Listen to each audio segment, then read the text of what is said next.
Hello guys, if wishes could kill அப்படின்னு நெட்ஃப்ளிக்ஸில் release ஆயிருக்க சூப்பர் டூப்பர் ஹிட்டான சீரீஸை தான் நம்ம பார்த்துட்டு இருக்கோம். எபிசோட் 1 ஆல்ரெடி நம்ம சேனலில் போஸ்ட் பண்ணியாச்சு. அங்கே பார்த்துட்டு அதுக்கப்புறமா இந்த வீடியோக்குள்ளே நீங்கள் வாங்க.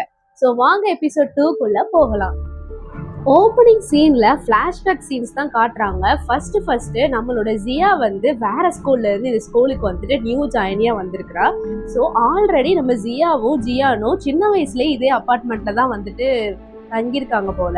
ஸோ ஜியாவும் ஜியானும் அதே லிஃப்ட்டுக்குள்ளே போக அந்த அங்கிள் அப்பமேலேருந்து இந்த பசங்களை சின்ன வயசுலேருந்தே பார்த்துட்டு தான் இருக்காரு. ஸோ அதனால தான் அந்த அங்கிளையும் இவங்களுக்கு நல்லாவே தெரிஞ்சிருக்கு. ஸோ அப்போ தான் ஃபஸ்ட்டு டைம் ஜியாவோட பேக்கில் அவளோட நேம் எழுதியிருக்கு. அதை பார்த்து தான் இவனுக்கு இவ பேர் ஜியா போல அப்படின்னு சொல்லிட்டு தெரிஞ்சுக்கிறான். அதே மாதிரி கிளாஸ்க்குள்ளே வந்தோடனே இவளை பற்றி நிறைய பேர் ரூமர்ஸ் பேசுகிறாங்க. இவ பழைய ஸ்கூலில் இவள் நிறைய பேர் புள்ளி பண்ணாங்களாண்டி, அதனால தான் இவன் இந்த ஸ்கூலுக்கு வந்துட்டானா அப்படின்னு பேசிட்டு இருக்காங்க. அது மட்டும் இல்லாமல் அவளுடைய அப்பா அம்மா 2 பேருமே இறந்துட்டாங்க போல, அதனால இவளோட அத்தை தான் இவளை வளர்க்குறாங்கடி. சில பேர் இவ தான் இவங்க அப்பா அம்மாவை கொண்டுட்டான்லாம் சொல்றாங்க. அப்படி இப்படின்னு சொல்லிட்டு ரூமர் பேச டக்குன்னு பாத்தீங்கன்னா அப்போ திடீர்னு சியா கிட்ட நம்ம குட்டி ஜியான் வந்து, உனக்கு ஒரு விஷயம் தெரியுமா, நான் நல்லாவே லாங் ஜம்ப் ரன் பண்ணுவேன், லாங் ஜம்ப் சூப்பராக நான் விளாடுவேன், உனக்கு நான் எல்லாமே சொல்லித்தரேன் ஓகேவா ஸ்போர்ட்ஸில் அப்படின்னு சொல்ல டக்குன்னு அங்கே வந்துட்டு ஜெனி வரா. ஜெனி வந்துட்டு அவனை காலிலே மிதிச்சுட்டு, நீ ஒன்று சொல்லித்தர வேண்டாம், இதுக்கப்புறம் வந்துட்டு எந்த ஒரு பிரச்சனை சியாவுக்கு வந்தாலும் நான் ஃப்ரெண்டில் வந்து நிற்பேன் அப்படின்னு சொல்லிட்டு அவ சொல்கிறா. இதெல்லாம் பார்க்கும்போது இவளுக்கு ரொம்ப ஓவர்வெல்மிங்காக இருக்குது. ஏன்னா இதெல்லாம் அவளுக்கு ரொம்ப புதுசாக இருக்குது. ஆல்ரெடி ஒரு பெரிய துயரத்தை வந்துட்டு தாங்கிட்டு இருக்கா அவங்க அப்பா அம்மா இல்லாமல். ஸோ இப்படிப்பட்ட ஃப்ரெண்ட்ஸ் கிடைக்கிறாங்க அப்படின்னு நினைக்கும் போது அவளுக்கு ரொம்ப சந்தோஷமா இருக்கு. அந்த நேரத்துல நம்மளோட படிப்பும் இருக்கான். அவன் சொல்றான், உனக்கு எந்த ஒரு டவுட்னாலும் நீ கேளு, ஸ்கூல் முடிச்சோடனே நான் உனக்கு சொல்லித்தரேன் அப்படின்னு சொல்லிட்டு. இருந்தாலும் சியாவுடைய ஃபேஸ்ல எந்த ஒரு ஸ்மைலும் இல்லை. அப்பதான் பிண்டு வரான். பிண்டு கையில ஒரு லக்கி கீச்சைன் கொடுத்து, இந்த கீச்சைன் அவன் கூட வச்சுக்கோ, எப்பவுமே இது உன்னை ப்ரொடெக்ட் பண்ணும், இது உன்னைய வந்து ஈவில்ட்ட இருந்து காப்பாத்தும் அப்படின்னு சொல்லிட்டு கையில கொடுத்துட்டு அவன் ஒரு சிரிக்க, அதை பார்த்துதான் ஜியா சிரிக்கிறா. ஒரு வழியா சிரிச்சிட்டாப்பா அப்படின்னு சொல்லிட்டு எல்லாரும் சந்தோஷமாகறாங்க. கட் பண்ணி இப்போ ப்ரெசன்ட் சீன்ல போலீஸ்லாம் வந்து ஸ்கூலுக்கு வந்திருக்காங்க. இப்போ அங்க இருந்துட்டு சிசிடிவில என்ன நடந்துச்சு அப்படின்னு சொல்லிட்டு பார்த்துட்டு இருக்காங்க. பார்த்தா பிண்டு அவனே தான் வெட்டி அந்த இடத்துல விழுகிறான். ஸோ இதை பார்க்கும் போது கிளியர் கட்டா வந்து இது சூசைட் அப்படிங்கிறது தெரியுது. ஸோ அதனால இப்போ வந்து எங்களுக்கு பெரிய கொஸ்டின்ஸ் எதுவும் இல்லை, நாங்கள் கூடிய சீக்கிரம் வந்துட்டு இந்த கேஸ் வந்து க்ளோஸ் பண்ணுறோம், பார்க்குறோம் என்ன அப்படின்னு சொல்லிட்டு அப்படின்னு போலீஸ் சொல்லிட்டு இருக்காங்க. மேத்ஸ் டீச்சரும் ஓகே, மற்ற பிள்ளைங்களும் ரொம்ப அப்செட் ஆகிருக்காங்க, ஸோ எதுனாலுமே சீக்கிரம் நீங்கள் பண்ணுங்க அப்படின்னு சொல்லிட்டு அவரும் போயிடுறாரு. இப்போ அந்த இடத்துல இருந்து இப்போ நம்மளுடைய ஜியாவை காட்டுறாங்க. ஜியா வந்து அந்த ட்ரெஸ்ஸை கூட மாத்தாம அப்படியே வந்து அந்த அப்செட் ஆகி படுத்து கிடக்குறா. எந்திரிச்சு வந்து நான் இந்த மாதிரி ட்ரெஸ் சேஞ்ச் பண்ணலாமா அப்படின்னு சொல்லிட்டு கேட்டுட்டு அவ நேரா போய் அவளுடைய வார்ட்ரோபை திறக்கிறா. உள்ள திறந்தா அங்க அவனுடைய சின்ன வயசுல, அதாவது பிண்டு குட்டி வயசுல ஒரு லக்கி கீச்சன் கொடுத்தாலும் அந்த கீச்சன் அவ இன்னுமே பத்திரமா வச்சிருக்கா. அதை பார்த்தோன்னே அவளுக்கு ரொம்ப பிண்டு ஞாபகமா வருது. ஸோ ஒரு ஃபிளாஷ்பேக் இப்போ நமக்கு காட்டுறாங்க. ஆக்சுவலி முந்தின நாள் வந்து நம்ம ஜியாவும் ஜியானும் சிக்கன் சாப்பிட்டு இருக்கும் போது ஃபோன் பண்ணி இவங்கிட்ட கேட்டுட்டு இருந்தால, இந்த மாதிரி எதுக்காக இத்தனை மிஸ்டு கால் பண்ண அப்படி இப்படின்னு சொல்லிட்டு. ஆனா அதுக்கப்புறமா இருந்தாலும் அவ ஒரு பெஸ்ட் ஃப்ரெண்ட் இல்லையா, ஸோ அவன் அப்செட்டா இருந்தா என்னன்னு போய் பார்க்கணும்ல. ஸோ இவ என்ன பண்ணிருக்கா அப்படின்னா, நைட்டு போல அவன் வீட்டுக்கே போயிருக்கா, பிண்டு வீட்டுக்கு. அதை வந்து இப்பதான் நம்மளுக்கு வந்து காட்டுறாங்க. அங்க போயிட்டு எவ்வளவோ கூட்டு பாக்குறா, பிண்டு வெளியே வரவே இல்லை. நீ மட்டும் இப்ப வெளியில வரலன்னா நான் இப்ப உள்ள வந்துருவேன் அப்படின்னு சொல்லிட்டு அந்த காம்பவுண்ட் சவர் மேல காலை தூக்கி போட்டு ஏற ட்ரை பண்ணிட்டு இருக்கா. பிண்டு வெளியிலே வந்துட்டான். 2 பேரும் அப்படியே வெளியிலேயே காம்பவுண்ட் கிட்டே வந்து உட்காந்து பேசிட்டு இருக்காங்க. அப்ப சொல்றா, இந்த மாதிரி எதுக்காக என்கிட்ட பேச மாட்டேன்னு எனக்கு புரியவே இல்லை, உன் பிறந்த நாளுக்கு நான் வரலனாலும் உனக்கு நான் ஆல்ரெடி கிஃப்ட் எல்லாம் வாங்கி வச்சுக்கேன் தெரியுமா, இந்தா அப்படின்னு சொல்லிட்டு கொடுக்குறா. ஆனா இவன் வாங்கிக்க மாட்டான். இவன் ப்ளீஸ் அப்படின்னு சொல்லிட்டு கெஞ்சினதுக்கு அப்புறம் வாங்கிக்கிறான். ஸோ இவன் என்ன கேட்குறா அப்படின்னா, எதுக்காக உனக்கு இவ்வளோ கோவம் என் மேல, உன்னுடைய பிறந்த நாளுக்கு என்னால வர முடியல, ஆனா கண்டிப்பா வந்து ஜியானும் நம்ம ஜெனி எல்லாருமே வருவாங்க அப்படின்னு சொல்லிட்டு அப்படி சொல்லிட்டு, சரி ஓகே ஹாப்பி பர்த்டே அப்படின்னு சொல்லிட்டு அவ எந்திரிச்சு அதுக்கப்புறம் கிளம்பி போறா. கிளம்ப போற நேரத்துல நம்ம பிண்டு, ஜியா உனக்கு ஒரு விஷயம் தெரியுமா, உன் நம்பர்ல இருந்து எனக்கு ஒரு கால் வந்துச்சு, அந்த கால்ல நீங்க எல்லாருமே வந்து என்னை ரொம்பவே கலாச்சு புள்ளி பண்ணி பேசியிருந்தீங்க, ஆனா நீ மட்டும்தான் எதுவும் பேசல அப்படின்னு சொல்லிட்டு சொல்றா. அதை கேட்கும் போது ஜியாக்கு ஒரு மாதிரி ஷாக்கா இருக்கு, என்னது நம்ம சைட்ல இருந்து கால் வந்துச்சா அப்படின்னு சொல்லிட்டு. ஸோ அதெல்லாம் யோசிச்சு பார்த்துட்டு ஜியா வந்து அப்படியே கபோர்டை மூடிட்டு அங்கிருந்து கிளம்பிடுறா. இன்னொரு பக்கம் படிப்ஸும் ஜியானும் உட்கார்ந்துருக்காங்க. ஜியான் கதறி அழுதுட்டு இருக்கான், படிப்ஸ் வந்துட்டு சமாதானப்படுத்திட்டு இருக்கான் பிண்டுவை நினைச்சு. ஸோ இன்னொரு பக்கம் நம்ம ஜியா இருக்கால, அவ வந்து அவளுடைய அந்த லாங் ஜம்ப் ப்ளே பண்ணுவாள், அந்த இடத்துக்குள்ள வந்துட்டு இருக்கா, அந்த இண்டோர் கேம் சென்டருக்குள்ள. உள்ள வரும்போது அந்த இடத்துல வந்து கோச் ஓடியே வந்து அவளை கட்டி பிடிச்சி, இப்பதான் நான் கேள்விப்பட்டேன், நீ ஓகே தானே அப்படின்னு சொல்லிட்டு ரொம்பவே அழுறாங்க. ஆக்சுவலி அவங்க வந்து சின்ன வயசுல இருந்தே வந்து ஜியாவுக்கு ட்ரைனிங் கொடுக்கறதுனால ஒரு அம்மா மாதிரி அவங்க பாசமா நடந்துப்பாங்க. அவங்க வந்து உனக்கு எந்த பிரச்சனையும் இல்லைல்ல, நீ ஒன்றும் வேலைலாம் எதுவும் பார்க்க வேணாம், எந்த ட்ரைனிங்கும் பண்ண வேணாம், நீ இந்த வீக்கெண்ட் வந்து ரெஸ்ட் எடு, நீ ஒரு வேலையும் பார்க்க வேண்டாம், நான் உன் டீச்சர்கிட்ட பேசிடுறேன், வீட்லயும் நானே வந்து கொண்டு விடுறேன் அப்படின்னு சொல்றாங்க. ஜியா வந்து நானே போய்ப்பேன் அப்படின்னு சொல்லிட்டு அவ வந்து கட்டி பிடிச்சி, என்னால அவனை காப்பாற்ற முடியல, அதை நினைச்சு ரொம்ப கவலையா இருக்கு அப்படின்னு சொல்லிட்டு அவ அங்க இருந்து கிளம்புறா. அப்ப வந்து இவங்க திரும்பியும் சொல்றாங்க, இந்த மாதிரி ஞாபகம் வச்சுக்கோ, நீ அலைய வேண்டாம், நமக்கு இந்த வாட்டி பிராக்டிஸ் இல்லை, உனக்கு மைண்டு கொஞ்சம் சரியாகட்டும், இந்த வீக்கெண்ட் எதுவும் பண்ண வேண்டாம் அப்படின்னு சொல்லிட்டு. அப்பதான் ஜியாக்கு திடீர்னு ஒரு பிளிங்க் ஆகுது.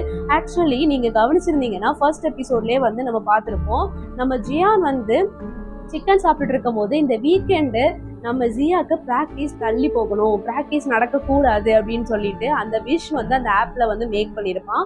அதுதான் இப்போ நடக்குது. இதை ரியலைஸ் பண்ண ஜியா அப்படியே ஷாக் ஆகுறா.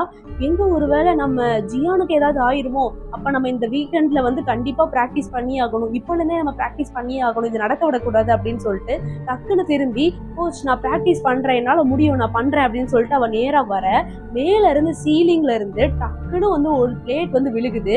இதை பார்த்தவ மிரண்டு போறா. ஆக்சுவலி அதை மாதிரி அங்க நிறைய இருக்கு. எந்த அளவுக்கு இது வந்து ஒரு வியர்டா ஒரு அமானுஷ்யமா இருக்குன்னா, அங்க நடந்துட்டு இருக்கிறத தாண்டி உன்னை முயற்சி பண்றா அப்படின்னா அவளே இறந்து போற அளவுக்கு அந்த இடம் வந்து இருக்குது. ஸோ அவ வந்து ஏதோ ஒன்று பயங்கர சிக்கல்ல மாட்டிக்கிட்டு இருக்கோம் அப்படிங்கிறத புரிஞ்சுக்கிறா. உடனே நம்ம படிப்ஸையும் ஜியானையும் தான் நோக்கி ஓடி வரா.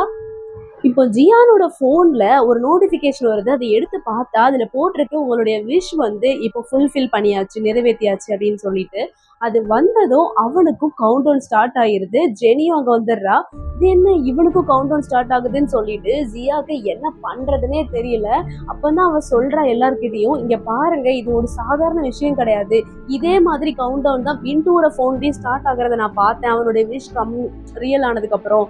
அதே மாதிரி கடைசியில 0ன்னு வரும்போது என்ன ஆச்சு தெரியுமா, அப்பதான் அவன் அந்த இடத்துல விழுந்து செத்தான் அப்படின்னு சொல்றான். ஆனா இது யாருமே நம்புறதா இல்ல. படிப்ஸ் வந்து இது ஒருவேளை ஏதாச்சும் ஹேக்கா இருக்குமோ அப்படின்னு சொல்லிட்டு அந்த ஆப்பை வந்துட்டு எப்படியாச்சும் ரிமூவ் பண்ண முடியுதான்னு பாக்குறான். ரிமூவே பண்ண முடியல. ஸோ ஏரோப்ளைன் மோட்ல போட்டுட்டு அவன் வந்து அதை ஃபோனை சுவிட்ச் ஆஃப் பண்ணி வச்சிடலாம் அப்படின்னு சொல்லிட்டு முடிவு பண்ணி அந்த மாதிரி பண்ணிட்டு இருக்கான் ஜியானோட ஃபோனை. இன்னொரு பக்கம் ஜெனிக்கு வந்துட்டு செம்ம கடுப்பாகுது. ஆக்சுவலாக என்ன அப்படின்னா, இவங்க இந்த செக் பண்ணிட்டு இருக்காங்கல்ல குரூப்பாக உட்காந்துட்டு, இப்போ அந்த வீடியோ ஒன்று எடுத்தாங்கல்ல, சிக்கன் சாப்பிட்டுக்கிட்டு வீட்டில் விளாண்டுக்கிட்டு இவன் சொன்னது, அந்த வீடியோ வேற போட்டு காட்டிட்டு தான் இருப்பாங்க படிச்சுக்கிட்டு. அதை பார்த்துட்டு ஜெனிக்கு வயிற்றுச்சல், இவங்க 2 பேரும் ராத்திரி போய் தனியால வேற டேட்டிங் மாதிரி பண்ணிட்டு இருக்காங்களா அப்படின்னு சொல்லிட்டு அந்த கடுப்புல வேற அவ அந்த இடத்துல நின்றுட்டு இருக்கா. ஜெனிக்கும் ஜியாக்கும் சண்டை வேற வருது. நீ அந்த இடத்துல தானே இருந்த, நீ காப்பாத்திருக்க வேண்டியதானே, போய் ஆப் தான் நம்மளை கொள்ளுதுன்னு சொல்லிட்டு முட்டாள்தனமா பேசிட்டு இருக்க அப்படி இப்படின்னு சொல்லிட்டு ஜெனி ரொம்பவே ஹார்ஷா வந்து ஜியாவை திட்டிட்டு இருக்கா. அதுக்கு ஜியா வந்து, நீ அந்த இடத்துல இருந்து பார்த்தா தெரியும், அவனுடைய ரத்தம் ஃபுல்லா என் ஃபேஸ்ல இருந்துச்சு, நான் எதுக்கு போய் சொல்ல போறேன், நான் மட்டும் அங்க இருந்த எல்லாரும் தான் இருந்தாங்க, அவன் எவ்வளவு வியர்டா நடந்துகிட்டா தெரியுமா அப்படின்னு சொல்லிட்டு 2 பேரும் கத்திட்டு இருக்க. அந்த நேரத்துல டக்குன்னு வந்து நம்ம ஜியான் எந்திரிச்சு, கொஞ்ச நேரம் அமைதியா இருக்கியா அப்படின்னு சொல்லிட்டு ஜெனியை பார்த்து கத்துறான். எப்பவுமே நீ எனக்கு சப்போர்ட்டே பண்ண மாட்டேற, எப்போ பார்த்தாலும் ஜியாக்கு மட்டும் தான் நீ சப்போர்ட் பண்ற, இவன் லூசு மாதிரி பேசிட்டு இருக்கா, அதை பத்தி கேட்காம நீ என்னதான் வந்து இது பண்ற அப்படின்னு சொல்லிட்டு ஜெனி இன்னுமே ரொம்பவே கோச்சுக்கிறா. ஜியா சொல்றா, நான் சின்ன வயசுல எங்க அப்பா அம்மாவை என் கண்ணு முன்னாடி இறக்குறத நான் பார்த்தேன், அந்த நேரத்தை வந்து என்னால மறக்கவே முடியாது, அந்த ஒரு விஷயத்த நான் திரும்ப என் லைஃப்ல பார்க்க கூடாதுன்னு நினைக்கிறேன். உன்கிட்டயும் சரி, இல்ல ஜியான் கிட்டே சரி, இல்ல ஜோவா அதாவது படிப்ஸ் இருக்கால அவனும் சரி, எனக்கு பிடிச்ச யாருமே கண்ணு முன்னாடி இறக்கிறது இன்னொரு தடவை என்னால் பார்க்கவே முடியாது அப்படின்னு சொல்லிட்டு அவர் ரொம்ப ஃபீல் பண்ணிட்டு இருக்கா. நம்ம படிப்ஸ் ஜோவா ஏரோப்ளைன் மோட ஆன் பண்ணி வச்சிருந்தால சுவிட்ச் ஆஃபும் பண்ணியிருந்தான். ஸோ வந்து அவன் எல்லாமே எடுத்து விட்டு இப்போ எப்படி இருக்குன்னு பார்த்தா அந்த ஆப்பு அப்போ கூட வந்துட்டு ஈவன் சுவிட்ச் ஆஃப்ல இருக்கும் போதுமே அந்த நம்பர் குறைஞ்சிட்டு தான் இருந்திருக்கு. ஸோ படிப்ஸ் என்ன சொல்றான்னா, இது வந்து சாதாரண ஆப் மாதிரி தெரியல, ஸோ இதை டீட்டெயிலாக என்னன்னு பார்த்தா தான் வந்துட்டு நம்ம ஏதாச்சும் ஒரு டிசைட் பண்ண முடியும் அப்படின்னு சொல்லிட்டு இருக்கா. உடனே ஜியா சொல்றா, அப்ப நம்ம வீட்டுக்கு எல்லாருமே வந்துருங்க, நம்ம எல்லாருமே ஒன்னா உட்காந்து அங்க வச்சு நம்ம டிஸ்கஸ் பண்ணலாம் அப்படின்னு சொல்லிட்டு.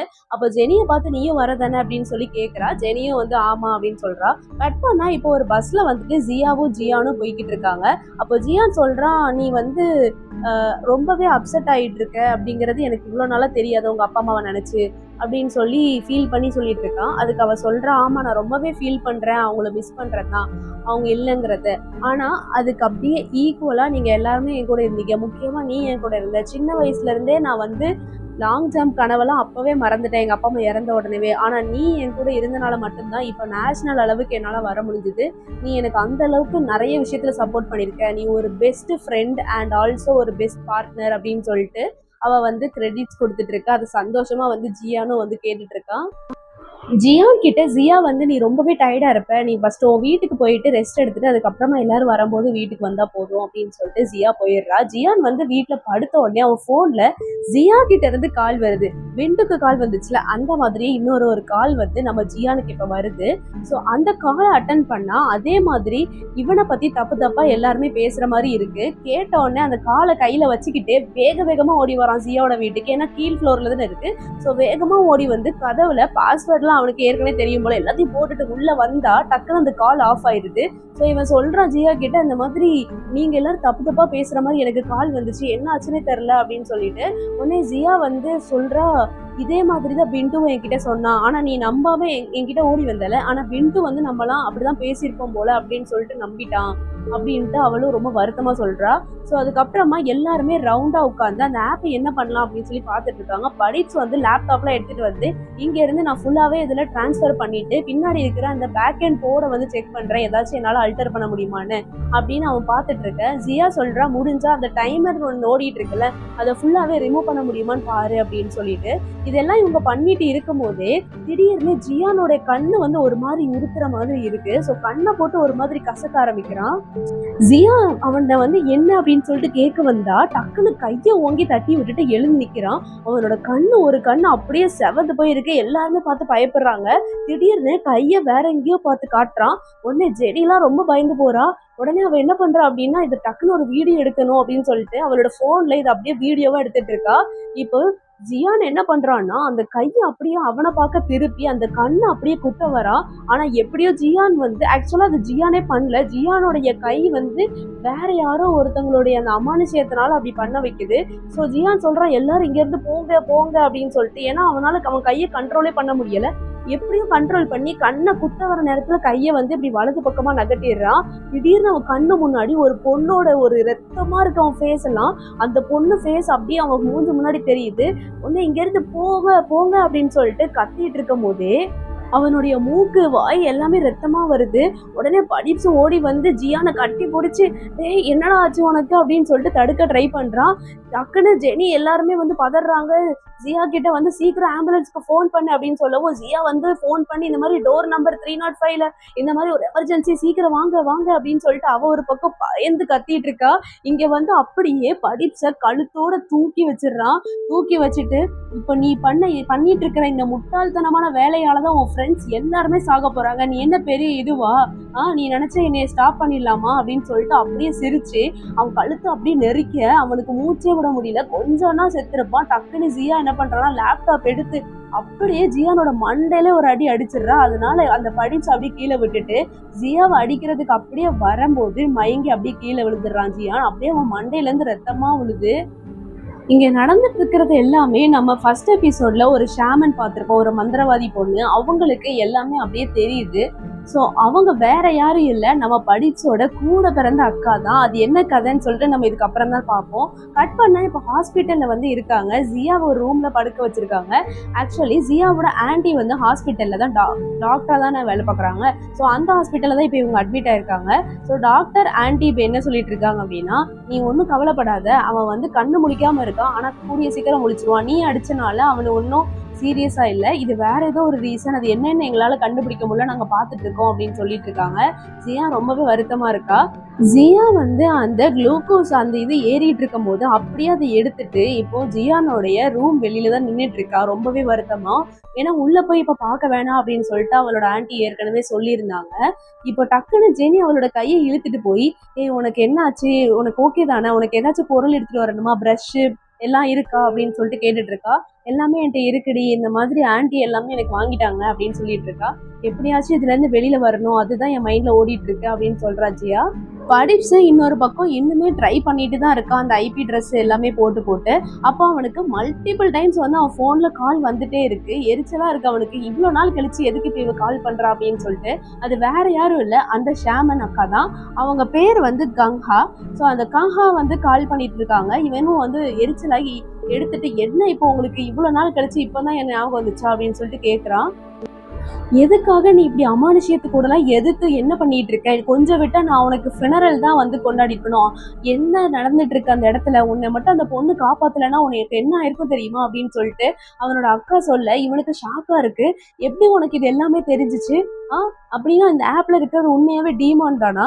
அப்ப இந்த மாதிரி அமானுஷ்யம்லாம் ஆப் வழியா கூட பண்ண முடியுமா? அப்படின்னு சொல்லிட்டு அவன் ஷாக்கா கேட்கறான். கண்டிப்பா முடியும். இதுக்கு பேரு தான் சுகுன்னு சொல்லுவோம். ஸோ இந்த சுகு வந்துட்டு ஒரு லெட்டர் இல்ல ஆல்பபெட் எதுனாலுமே, அதாவது நம்மளுடைய மைண்டில் இருக்கிற மெமரிஸ் வழியா கூட இது பாஸ் ஆகும். அப்படிப்பட்ட ஒரு வித்தியாசமான ரொம்ப கொடூரமான ஒரு இதுதான் இது. நீங்க அது கூட தான் இப்ப போராடிட்டு இருக்கீங்க. எவ்வளவு சீக்கிரம் முடியுமோ அவ்வளவு சீக்கிரம் என்ன வந்து நேர்ல பாரு அப்படின்னு சொல்றா. அதுக்கு இவன் சொல்றான், எத்தனை தடவை நான் அங்க வந்திருக்கேன், ஆனா நீ என்ன உள்ள விட்டதே கிடையாது, இப்ப மட்டும் என்ன எதுக்கு கூப்பிடுற அப்படின்னு சொல்லிட்டு கேட்கறான். முதல்ல நீ உன்னை காப்பாத்தின அந்த பொண்ணு என்ன பண்ணிட்டு இருக்கான்னு சொல்லிட்டு அந்த போய் பாரு அப்படின்னு சொல்லவும் ஜியாவை தேடி வேகமா இவன் ஓடி வரான். என்ன பண்ணிட்டு இருக்கா, அவளுக்கு ஏதாவது ஆச்சோ அப்படின்னு சொல்லிட்டு ஹாஸ்பிட்டலுக்கு தான் கேப் புக் பண்ணி வந்துட்டு இருக்கான்.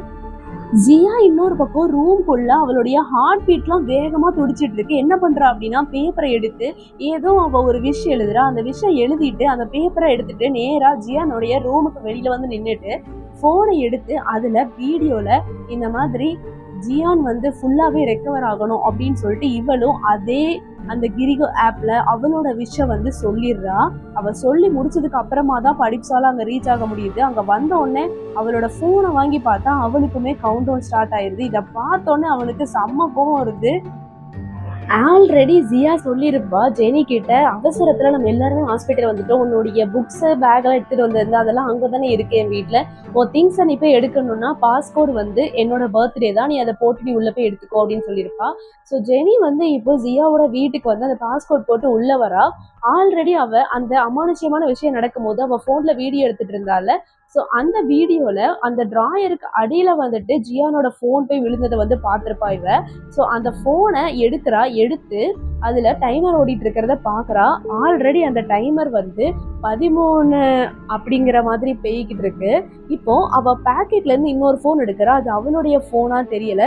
ஸோ அந்த போன்ல இப்பதான் யாரோ விஷயம் சொல்லி அது 21 அந்த மாதிரி ஓடிக்கிட்டு இருக்கு. ஸோ அந்த 2 டைமரையும் பார்த்துட்டு இருக்கா. பார்த்துட்டே திடீர்னு பார்த்தா ஜியானோட போன்ல இருக்கிற அந்த டைமர் வந்து ஸ்டாப் ஆகுறத பார்த்து ஷாக் ஆகுறா.